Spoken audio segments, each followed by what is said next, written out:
I believe that the fires we're cast upon on the flames we shall become. I believe in a common calling where our temples pray as one. Larry Pollock from Underground Performance Gym Podcast. I'm here with IFBB Pro Phillip Chiero, and Phil is a protege of Chris Dim.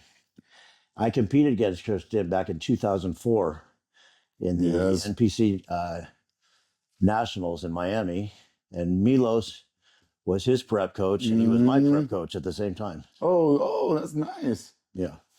Yeah. And we both competed light heavyweight. Of course, he won. Yeah. And he had some big arms at the time. Yeah. So let's start back to the beginning. How did you get into bodybuilding? So I was actually a late bloomer in bodybuilding. So I remember back then, because I'm 41. So right when I was about like 9-10 years old, they used to show it on TV, right? Like on just like Sports Center. You remember? ESPN and Wide World Sports. And I used to watch it on there when I was like 9-10 years old. And I used to always tell my parents, I'm going to do that one day, because I was always into fitness and sports, growing up. And then I had a bad turn in my life, I went down the wrong road and, just getting in trouble and stuff like that. So that kind of lost track of it. But then when I was about 28, 29, I met my wife, Hazel Chiro. And then we ended up moving to Hawaii for 2 years. And that's where I started bodybuilding, in Hawaii.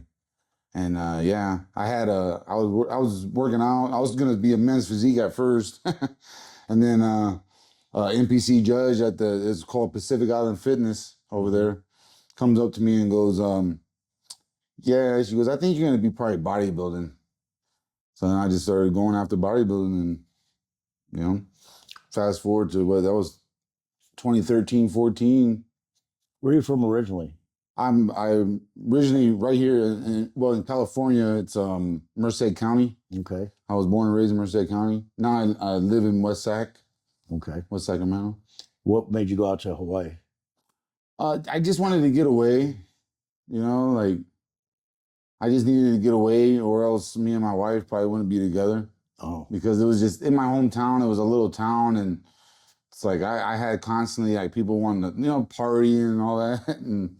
Right. So and then I had a friend that moved out there, and I contacted him. He's like, yeah, come on out. So went out there, and I was always into working out though, but I got serious out there. Like, like it's different from working out than bodybuilding working out and serious. So when did you start competing? I started my first prep in 2014. I did my first show 2015. It was a Muscle Evolution by Muscle Sport Productions right there in Sacramento area and Bay Area. Mm-hmm. And I won it, I won my first show. And then... How long have you been training at that point? About a year in the bodybuilding prepping, Yeah. About a year. So you had pretty good genetics to get. Yeah. I believe so. I was still like I mentioned to you at the Dragon's Lairs, my first coach was Alam Malre. Mm-hmm. And so I took myself from that show. I did Muscle Evolution, and then July I hit LA Championship. I won the light heavyweight class in that, but I didn't get the overall in that one because I ran into his name was Gerald Williams, big dude. He don't compete no more. He's a pro too, but ran into him and he won the overall. And then I went to USA's like a week later, and I got like 18th out of like 45. Right. And then I realized, at that time when I stepped on a national stage, I realized I need help, because I was kind of on my own basically all the way up until then. Right. And I just needed professional help because it's different when you get with like a Chris Dim or Alam Malre, that knows like what to do. Yes. So how did you get with Alam Malre? So there's he's like a dad to me. His name's Raymond Vong. He's actually coming to Masters Olympia with me. He promised me like any Olympia I do the first one, he's gonna be there. Oh, And I forgot to mention, he's getting ready. What are you, 2 weeks out from Masters Yeah. Olympia? And you said you're doing the 212. 212. Yeah. You're tall for a 212. Yeah, I'm like 5'7" something. But Are you really only 5'7"? yeah. Man, you look taller than that. Yeah. I thought I was. I saw you pose. I saw him posing last night in Dragon's Lair. I thought you're like 6 feet. I wish. No, actually, I wouldn't want to be. I like where I'm at right now. I'm pushing to open next year though. Yeah. Yeah, like this is gonna be my last 212. I did a 212 last year, a pro debut at Texas Pro, and I got top 10. But obviously, I needed more polish and maturity and size, which was Tyler Mannion told me. Right. So you were working with Alam Malre, mm-hmm. and how long were with? So I was with him from the end of 2015. So December of 2015 till 2020, the pandemic. Mm-hmm. So when the pandemic hit, I was like diced up, ready for this show right now. The USA's. Yeah, and I was looking like awesome, man. I think I would have probably won it. And but then the pandemic hit, and I stayed on prep. Occam just said, let's just stay on prep, and then just in case, and it just how that went. It went a long time. Right. So we just stopped, and then he didn't come back after that. So once it cleared up a little bit, then I contacted him, and he didn't want to prep bodybuilders anymore and all that. So I respected that. I was all right. Then that's when I How was it working with him? really good. Yeah, man, it was awesome. Like he showed me a lot. Like he taught me just the dedication and hard work, man. Those workouts were crazy. Yeah. Yeah. You mentioned it was high intensity, heavy weight. Yes. And there was one workout, like one of my first leg workouts with them, man. I only did 2 exercises. I was done. So you actually trained with you? Yeah, yeah. So I lived in Merced at the time, right? So and that was about like 2.5 hour drive. I drove to San Francisco every week for 5 years to see him. Wow, that's dedication right there. And yeah, and then that first national, the first USA's, I was on the bottom of the light heavies, like maybe 190, 192. Got with him and I maxed the class out. Mm-hmm. Then I ended up getting top 10 in USA's 2016. And then that's when I decided I needed an off season to get big. Because, like the height, that's why like right now it's kind of the same thing, But I honestly think I'm going to do well at the Masters O though. Yeah. And I was actually told that by a lot of people. Yeah. So, yeah, but we'll see. Well, your condition looks amazing right now. Yeah. Like you look like you're ready to step on stage. Getting there. I saw you posing last night. It was pretty impressive. Thank you. Pull a little bit of water and you'll be right there. Yeah. That's one good thing about this prep, man, is I'm eating. Like last year for the Texas Pro, I felt like I lost muscle, and I did. I shrunk a little bit like the last week, 2 weeks. Mm-hmm. But now you're eating more food? Yeah. 10 to 14 ounces of meat every meal. Yeah. So high protein? Yeah, and right now, like moderate carbs. So my carbs are probably around like 150, 130. Right. That's enough in prep, the end of a prep. Yeah. But I'm pretty sure it's gonna probably change, probably by next week. Well, I'm flying out to Japan on Wednesday, so I want to go out there a little early. Right. Settle in and get all that. Mm-hmm. So how did you end up working with Chris Dim? So I've known Chris. It's a funny story. So I've known back then he had this gym called Fitness Rock. Mm-hmm. And it was his gym. It was just a bodybuilding gym, man, and just awesome gym. Had a posing room, everything, man. And then there was this one other pro, IFBB Pro, Kane Bishop.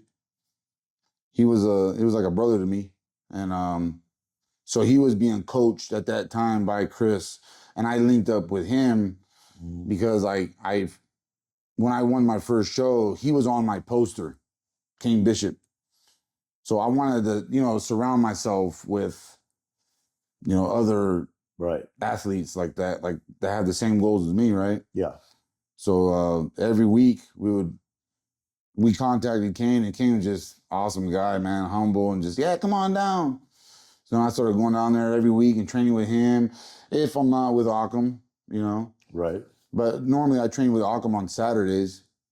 So like on another day, like a Friday or something, I'll go down there, and then that's how I met Chris. Chris would actually let me jump into the workouts with Kane. And then he told me, he's like, I'm gonna put you through a leg workout. Chris did? Yeah. It was one of the Milos workouts, man. Like, oh. The giant sets? And it just, yeah. So back then, I really wish I didn't think like this, but I thought that was overtraining. But it's really not. You thought it was overtraining? Yeah. In the regard of what? Just like the length of the session and the intensity. Like, it was like 3-hour workout, and it was just like, Like a 3-hour leg workout. Yeah. And was it pretty high volume? Yes. So very. So, for example, like how many sets do you think you do in a 3-hour leg workout? So with him, let's say, for example, we start with the leg extensions, right? Mm-hmm. And you're doing like a squeeze hold for 3 to 5 seconds. Mm-hmm. Then 10 of those, then 10 straight. Then right after that, you jump straight to like a hack squat, okay, or a Smith machine. Mm-hmm. And you do controlled, really slow, like 5 seconds down, 5 seconds up, wide, middle, close. Then same thing on the leg press.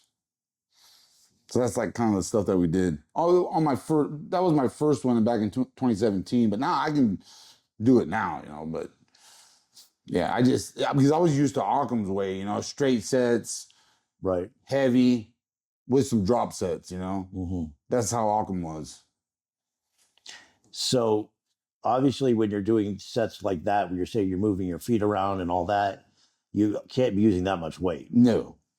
But that's what I like about it, though, is because, I put on like 3 to 4 inches on my legs, man, and and my joints feel great, no joint problems, nothing.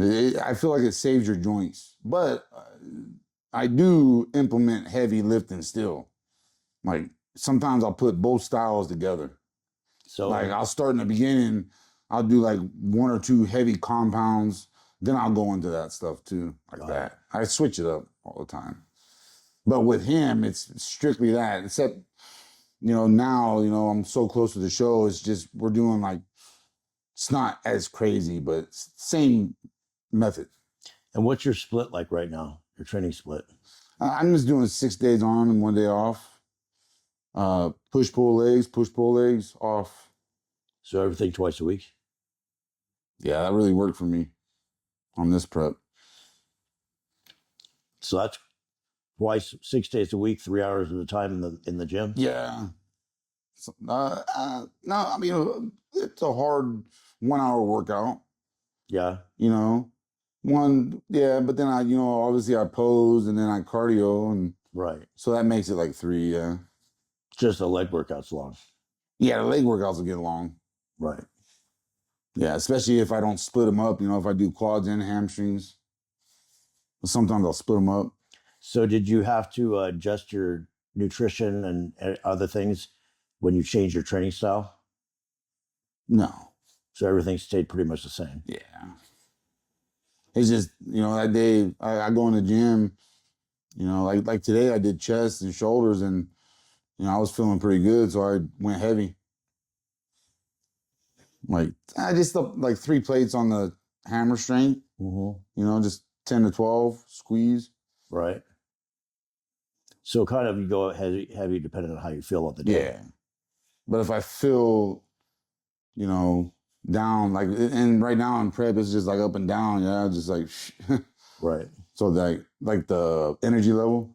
Right. Like some days I feel good, some days I'm down. So on a down day, I'll just do, time under tension, like the Milos and Chris way, Mm-hmm. with like a superset.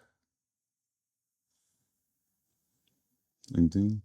That sounds like a lot of work in the week. Yeah. So do you train like this year round, 6 days a week? No. I normally try to do like 5-day split in the off season. Yeah. A little Yeah. bit more rest. Yes. But I always go to 6 days when I'm leading up to shows, and because my recovery is like really fast right now. And when did you turn pro? I turned pro 2 years ago. It was a Team Collegiate Masters Nationals. Okay. I won the 35 and over overall. Then I actually was planned on either doing that one and then USA's if I don't get it there. So I was going to do both because they're like 1 week apart. Right. But I ended up getting it there. So now you're getting off to the Masters Olympia. Yep. And then so in that one, I just submitted my application. I was going to do Toronto to qualify. But then I was like, man, I was like, that fly over there. And then I was like, and then I started reading the rules and it said that they had an application. Right.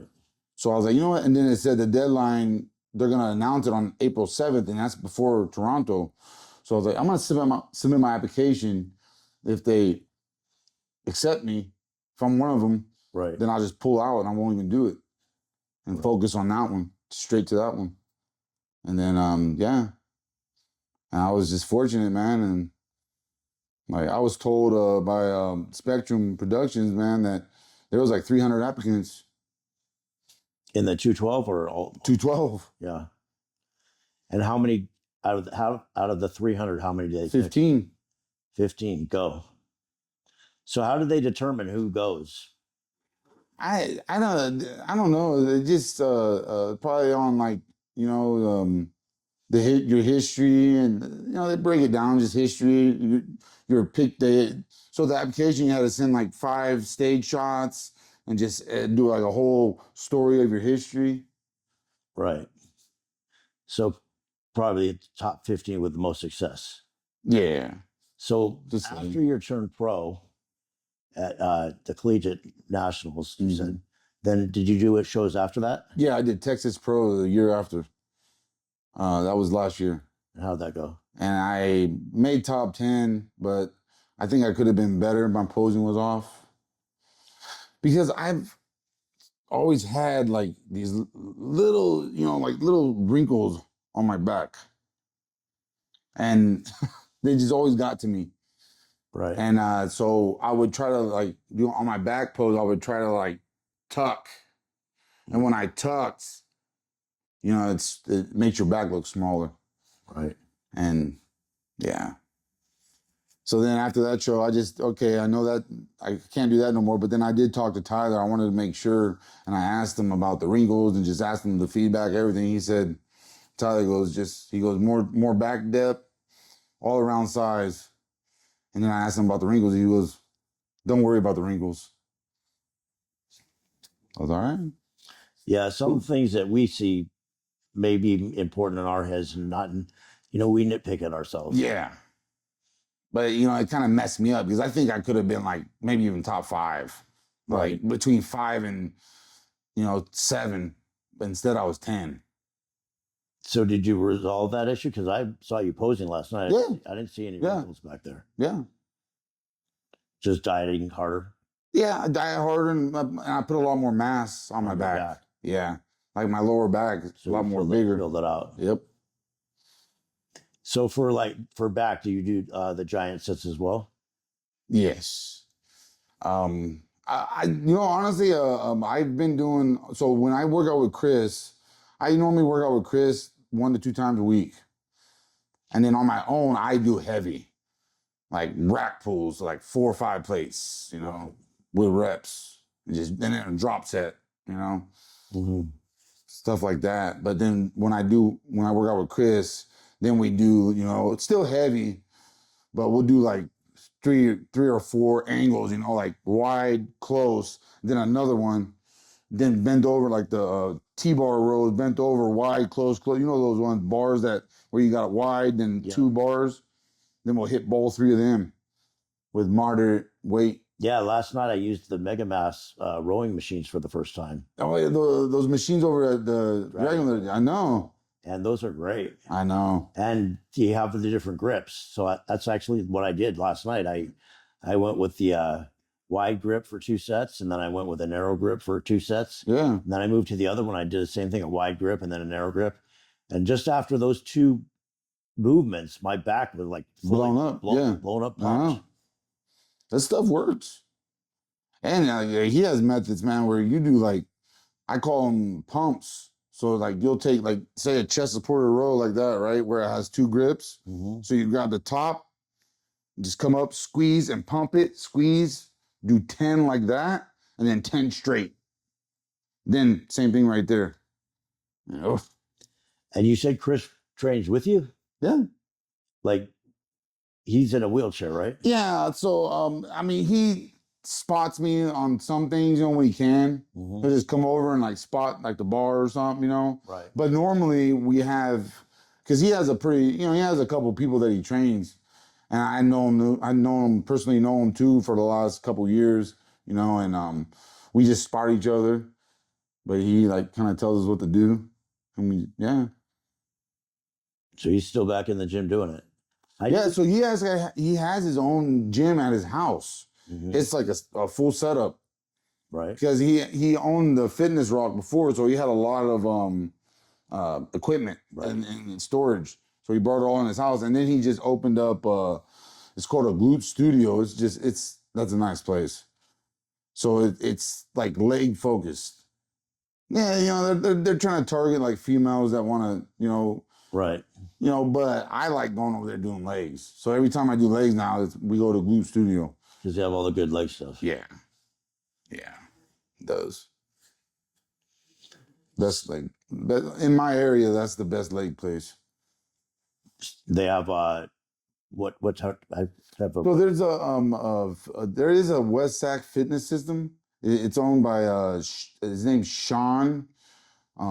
He's a IFBB Pro also, like classic physique guy. He got his pro card. What was it, like 2018 or something? Mm-hmm. Something like that, or 17. No, it was 17. It was when I took the year off, or when I went off season. And then he got that gym. He bought it from another guy that I know the other owner too. And that's a nice gym. If anybody's ever around that area in Sacramento, go check it out. West Sac Fitness System. So you're also prepping competitors yourself now as a coach. I've been doing that for a while now. Like, because I believe in credentials when it comes to coaching. Mm-hmm. So like, I'm not going to do one show and then think I'm a coach. Right. Like a lot of people do. So what I did in the beginning of my coaching, I call it a career too, because I've been doing it for a long time now, but I took friends that worked out with me that has potential and I prepped them for free. Right.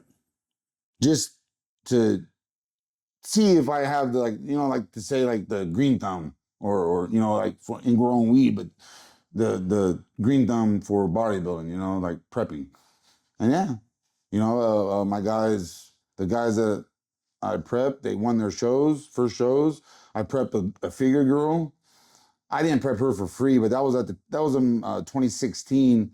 So I started charging, and then I prepped her, and she won her first show, and then got like top 6 in nationals as a figure. There was like out of like 45 girls, Mm-hmm. So yeah, then of course you just learn as you go too.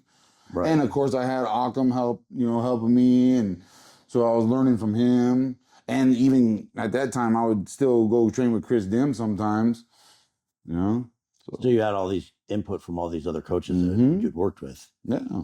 Then you turn around and teach those to other people. Mm-hmm. So do you think like you prep your competitors basically the same way you prep yourself? No. It's I mean, I believe in you always have like a base starting point, right? Mhm. Then you got to know when to change and all that, you know. Right. So everybody's different. Yeah. Yeah. So no one's going to be the same. But I'm saying the same philosophy like the giant sets. Oh yeah. But I do implement the heavy sets too. Right. You know, I always switch it up. Like, yeah. So they'll do some heavy days and then some giant set days. Or we'll do like a both. Like we'll start with like a heavy, like 2 heavy compounds, and then go into the giant sets. Right. So it's a good amount of volume. Yeah. And you do failure or you do that reps in reserve thing? Yeah, it's past failure. Yeah. And force reps. Force reps, negatives, all that Negatives, stuff. time and attention, drop sets, you know, slow, squeeze and holds. I mean, like everybody, I've been seeing everybody that works out and coaches, and we all do the same thing. But, you know, I just try to, I believe in what Arnold said back then, man. You always got to shock the muscle.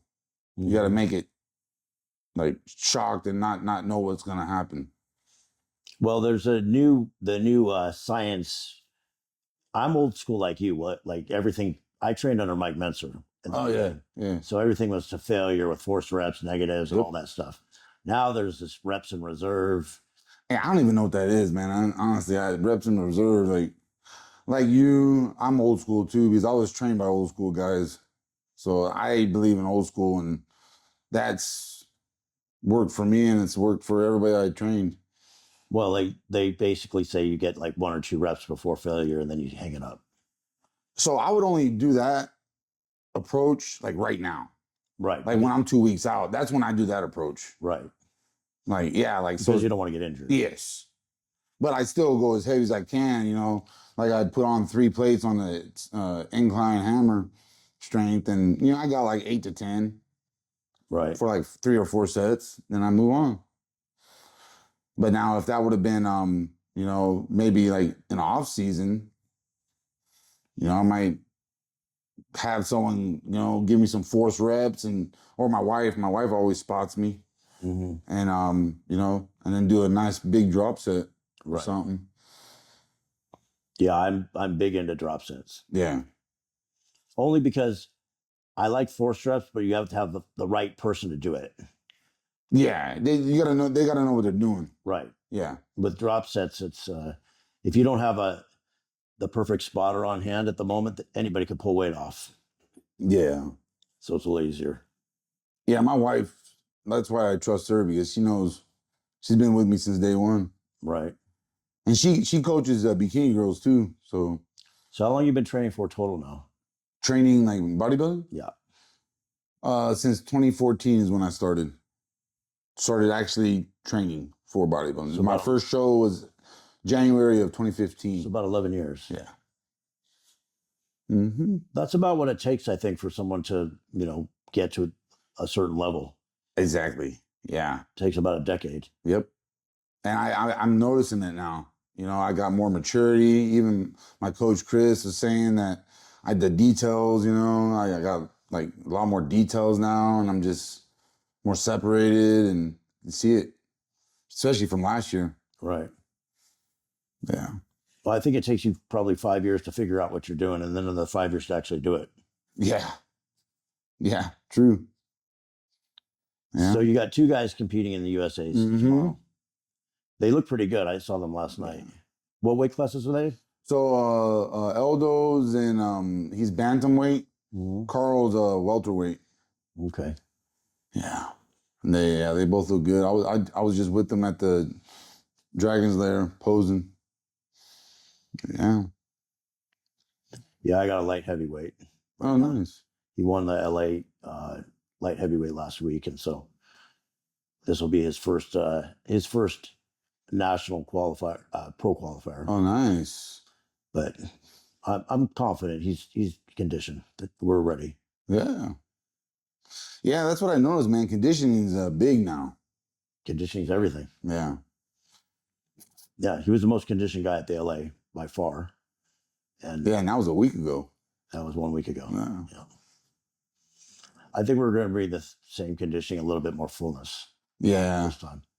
We kind of held back on the fullness last week just because we knew we had another show. Well, yeah. And that was probably a good thing you did because, you know, you don't want to do 100% peak. Right. Now today we're going to push it to 100%. Yeah. So he's eating right now. Yeah. Yeah, that's what I love about bodybuilding, man, that carb up phase. He was he weighed in at 191, and then last night he was at 201. Whoa. And then this morning he was back to 191. That sounds about right. Yeah. He dropped 10 pounds over. Yeah. So last year I did the same thing, but I think it was too much drop for me and my body didn't handle it and I just shrank. Yeah. So because I was 214 and I woke up, or like 216 and I woke up the day of the show at 207. Right. So the way his metabolism's going today, I'm trying to push food. That's why I'm like kind of pushing right now, actually, because I don't want that to happen to me like last year. Right. Because I know my body is gonna, but I got to keep it in there, you know. You keep not, your metabolism goes out of control and it's almost like you can't eat enough to keep up. Yeah. Yeah. It's a strange thing when that happens, you know? Yeah. I kind of think it's a good thing though, but it is, and you know, it is, but you got to be able to control it. You got to control it. Not be afraid to eat. Yeah. He's like, I'm like, eat more. Eat more. Mm-hmm. Not everybody can do that though. It just depends on the person. Yeah, I know. But you seem like you have that type of metabolism. Yeah, I do. That's why, you know, this prep, man, it's been the best prep. And yeah. So you're going to Masters Olympia in 2 weeks. How do you feel about it? I feel really good, man. Like, yeah. I think I'm going to be in the runnings. Yeah. So yeah, I'm going to be up there, top 3. I just interviewed Vinny. Vinny. He's pretty well known. He's Masters. I don't think he's... Vinny, I know who you're talking about. Yeah. I did my research. I got everybody on there. Is he in 212 also? I think he is. Yeah. I think so. Well, I have the whole list. Yeah, he's looking pretty good too. I calculated about 8 of us, man. It's gonna be Gonna bring it. Yeah. But I want to say he's much older than you. Oh yeah, see Vinny right there, right? Vinny Galante. Yep. Yeah, I want to say he's probably like more my age. So for me, man, like I don't even consider myself a master. Yeah, you're 40. I'm 41, right. But Right. I started bodybuilding when I was about 29 to 30. Right. Just like Sean Roden. Right. So right now I'm in my absolute prime. Yeah. You know, and I gave myself another. Well, I always gave myself until 45 because of my time. You know, I believe, like we were kind of talking about earlier, that time frame of window. You know, that first 10 years is when you hit your mark, right? You start seeing it. Then I'd say, like after that, another 5 to 6. You know. So why not compete in the Open? I am. I'm gonna go to Atlanta Pro right after that. Oh, okay. Yep. Because I was gonna say you look like you could. I almost went to Chicago Pro, but my coach said no, and my wife got mad at me. Because I told you know Sandy, right? Yeah. The judge. I told them because you know they're spectrum. Like I'm very known in Sacramento. Like I'm the biggest bodybuilder in Sacramento right now, and like they're known, and they advised me just to go straight to Masters O. But I almost just jumped into that Chicago. You think it's more prestigious than Masters O? Yeah, just that title, you know. I mean, Right, nostalgia. yeah, just get that title. You know, that'd be nice, and then go into Atlanta after that. Go for that open. You know, see what happens. Yeah. We were just talking about Tampa Pro coming up next week. Yeah, It's a pretty good lineup going into that show. yeah. I've been seeing these shows. There's some good 212 guys. Yeah.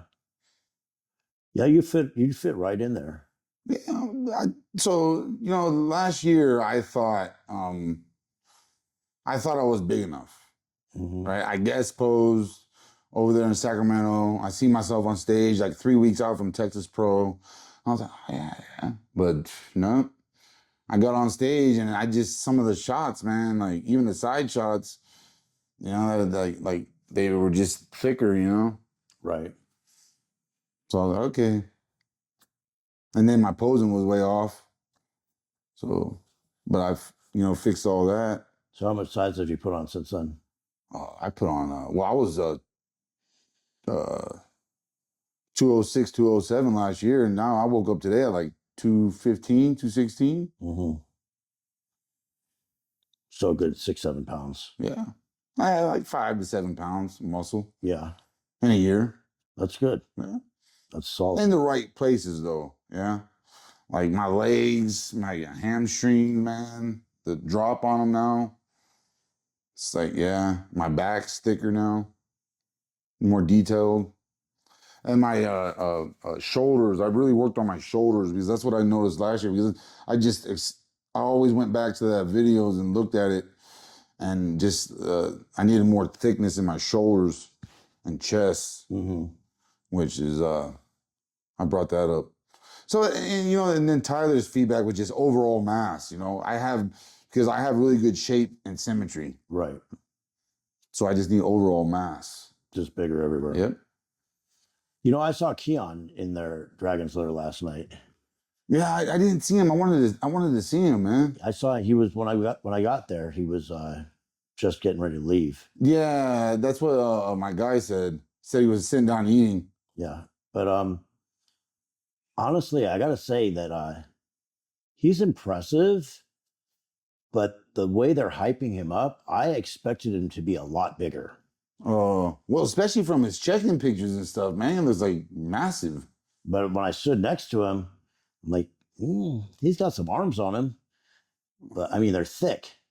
But he's just not. He doesn't take up a lot of space. Oh, He's just not that. He's not that big. Well, he's only like 200 pounds or something, maybe. Like 205. I think something like that. But I mean, I guess what is he, like 5'6"? Yeah, he's short though. He might even be like 5'5". Yeah, I think like 5'5". Yeah. Yeah. But yeah, I don't know why. I just thought he was, the way they've been talking about him going to open, I just thought he'd be much bigger. Yeah. Yeah, Jose Raymond and them was just talking. I was watching them and doing cardio in the morning. They were talking about him. Yeah, saying that he needs to go to open right now. Yeah, like Jose Raymond was saying that he can win it right now. I kind of feel like, he gets in the middle of a Nick Walker and a Hottie and Derek, and I think he's going to look small. Yeah, I think like certain angles too, they'll look small. I know he did a guest posing with Samson, and he sort of held his own, sort of. Yeah, I seen that. That was impressive. Yeah. But I don't know. But you gotta take into account that Samson's probably off, in his off phase, and I bet you give him a couple more weeks, then we'll see. Right. He's gonna be a lot bigger. Yeah. Because that's how I am, man. When I get in my off phase, man, like I look big, but then all of a sudden when I go into like a prep, man, and I just Morph up. Yeah. So what's your feeling on the PEDs? On what? PEDs. I mean, of course, being a bodybuilder in IFBB, you gotta, you can't get around it. But I preach and I tell all my people that we got to do it in the safest possible way. Right. And which is the only way that is you got to get your blood work done. Right. I do my blood work like 4 times a year, at least, sometimes more. You know? And yeah. But there's different philosophies though. Like some people go higher dosages. I kind of try to be more moderate. I'm a martyr. Actually, me and Chris did a video about this, and we just got so much like, oh, he's full of crap, and you know. What, saying that you're more moderate? Yeah, because we told the dosages that I was taking at the time. At the time, it was 300 Deca, 300 Masteron, and 500 tests. That's it. Mm-hmm. And then I had a little bit of IGF LR3, and I cycle on that 4 weeks on and like 2 to 4 off and repeat. And then HGH is like 3-4 IUs. Mm-hmm. That was all I was taking at the time. And then everybody was, no, there's no way he's taking that little. Like, yeah. Well, that's what you said, 300 Deca, 300 Masteron, 500 test. Mm-hmm. So that's 1,100 milligrams right there. Yeah, I mean, honestly, I think that's plenty, actually. And I think that's more of like in the middle or even a little towards more of the high. For me, I mean, that's... At my very biggest ever, I was competing powerlifting and bodybuilding at the same time. And I was like early 40s. And I got to 250 pounds. And I had been training with Scott Mendelson. He's a powerlifter, the world record bench press holder. And I hadn't trained with him in about 6 months. I have my own gym, and he has his own gym somewhere else. And he came up to my gym, and he hadn't seen me in like 6 months. And I put on a lot of size in that period of time. And he said, "What the hell are you taking?" I was taking 300 Deca, 500 tests, and 1 Anadrol a day. Yeah, but see, a lot of people don't realize like the freaking 10 to 12 ounces of meat I had to eat every day. And I was 6 times a day. I was eating 20 egg whites just for breakfast. Yeah. It's like... I was eating like no tomorrow. Because I've learned this last couple of years of bodybuilding, and I've been really focused since 2022. So in 2022, I got I over dieted and I just shrank down. I lost everything, and I went to the teen collegiate and I got like 8th. And then I don't even want to really talk about that, but then that's when I went with Chris. Mm-hmm. Yeah. You said you went to teen collegiate? Yeah, the show. Oh, team. Yeah, team. Yeah, oh, okay. Yeah. I thought you said teen. Oh no. So say you did. I did. At 29. Yeah. I actually did compete as a teenager. I started my first show at 16. Yeah. So yeah, you got a late start in it, but you came up fast though. I mean, well, 10 years is about, I think that's what it takes, for someone to, fill out. And I think that's why so many people today, they don't want to put in the time. Yeah. They want to go straight to, classic or board shorts or whatever. They don't want to take the time to go to open bodybuilding. Yeah. Because it does take you it does at least 10 years. At least 10 years. And yeah, I mean, I was going to do the Legions show last year, but then Tyler told me not to. He said, do one more year of 212. He goes, max out the 212 class, then go into the open. Okay. Just to get a little bit bigger. So yeah. So that's what I'm going to do now. So now after this year, I'm going to just push into the open for next year. So after this Olympia, you're going to take an off season, grow, and then... Well, I want to try to win Atlanta too, and come back here. Okay. For if I win Atlanta, then I'm gonna do a 212 Olympia here. Awesome. And then I'll go into my off season. So you're going to go in 212 in Atlanta. Yeah. And then go there and then come to the Olympia. Yeah. So that would be awesome to go Masters, Olympia, and the Open Olympia. I know, man. In the same year. I know. That's why I'm working, man. I'm working hard. Hopefully I can do it. Well, you look like, from what I saw last night, you look like you could do it. Thank you. I mean, I'm not usually very impressed. Honestly, I mean, I see everybody, I've been seeing bodybuilders since I was 10 years old. I know. And every once in a while, like, yeah, that guy looks impressive. More often than not, I'm like, I thought they were going to be more impressive. Yeah. I saw you in the gym last night. I'm like, yeah, you look like could do some damage in there. That's the plan. Well, it's awesome talking to you. You want to promote anything? Yeah,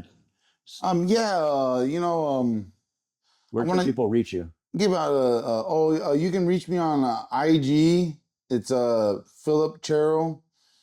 IFBB Pro Phillip Chiero. Then or Facebook, Phillip Chiero, IFBB Pro. And then I'd like to give a shout out to my team, obviously. This is my team, actually. Team Chiro, my last name. Awesome. Had it for 10 years now. And then my good friend Manny, he has a clothing line. It's really cool. It's called Pushing Weight. He's like a sponsor. Mm-hmm. And it's called Pushing Weight. You can contact him on IG also. Just type in Pushing Weight. And yeah, he has really nice apparels. And then, that's like our team. It's like Team Chiro and Pushing Weight together. We're going to make some shirts that have like Team Chiro and then Pushing Weight. It's cool. Cool. But yeah, they can check that out if you guys ever want to.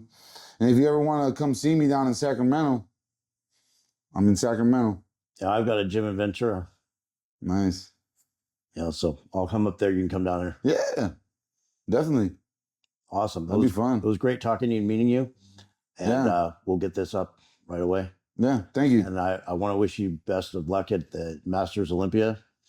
And hope to see you on the Mr. Olympia, because I will be here in Las Vegas at the Olympia. That's the plan, man. Well, there's one more shout out I want to do to my wife, Hazel, Cheryl. Because I'm telling you right now, if it wasn't for her, I probably wouldn't be here right now. Yeah. In this spot. Yeah. She pushes me. That's a good thing. Yeah. Yep. Awesome. But thank you. Thank you, Larry. Finally, nice to finally meet you. We're cast upon on the flames we shall become.